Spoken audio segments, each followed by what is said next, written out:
Welcome back to episode 2 of our Stoic Transition series based on the Stoic Transition by Ken Davenport. If you have yet to check out episode 1, pause this video, check it out and come back right here. Before we dive in, let me ask, how did you get on with the homework from episode 1? Did you stop to take the 5 minutes to reflect on the questions? What did you notice, feel and reflect on?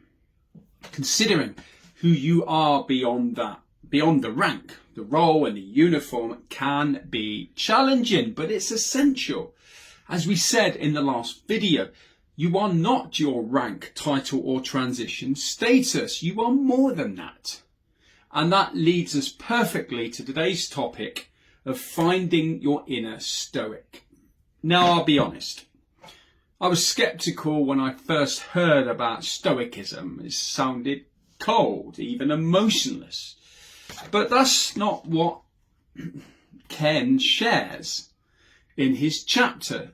Stoicism, as he explains, is not about shutting off your feelings.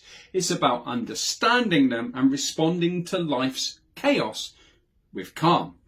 And for anyone who have served in the armed forces or blue light services, you'll know what that emotional regulation feels like. You've probably done it more often than you realise.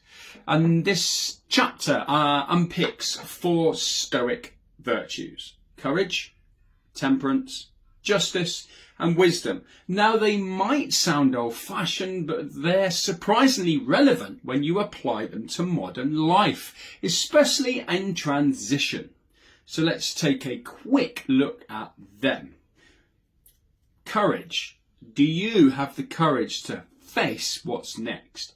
For me, courage was handing in my notice at my first post-service job, knowing I was worth more. But it was scary, but it was right.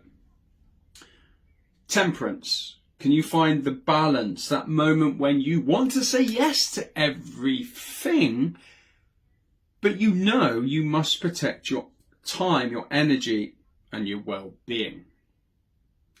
Justice. Do you do what's right? Not what's easy or expected, but what aligns with your values. Do you do the right thing even when no one is watching? For if you do this, you will do it because it's right and not for social media likes. And wisdom. This one hit home. Have you learned from what you've lived through? You taking stock of your experiences? Are you using them to navigate this next chapter?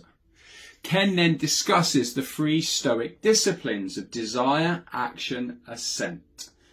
And these disciplines involve choosing what to pursue, how to act, and how to accomplish life for what it is, and not what you wish it to be.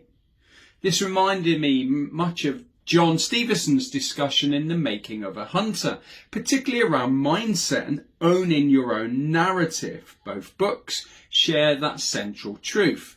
You control how you respond.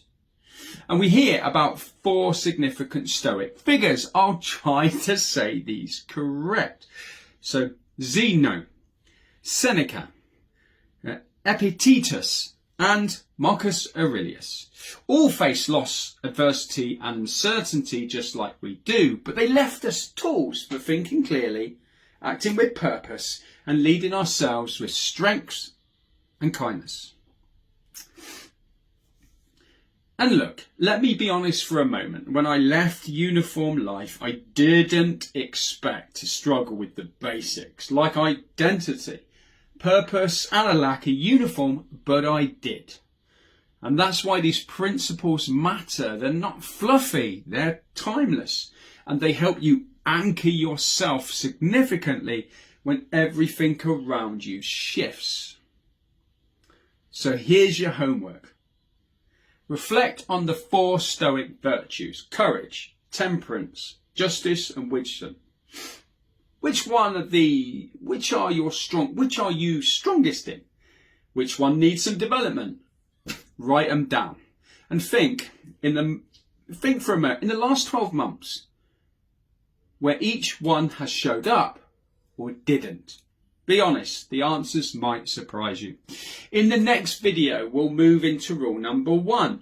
Find your way under the first Stoic discipline, the discipline of desire. And we'll start unpacking what fulfillment looks like beyond the uniform rank and routine. And what do you need now, not what you're used to or were told to want. So until then, stay grounded, stay curious, and remember, you're not broken, you're just in transition. See me soon for episode 3. Spider out. Ta-ta. Laters.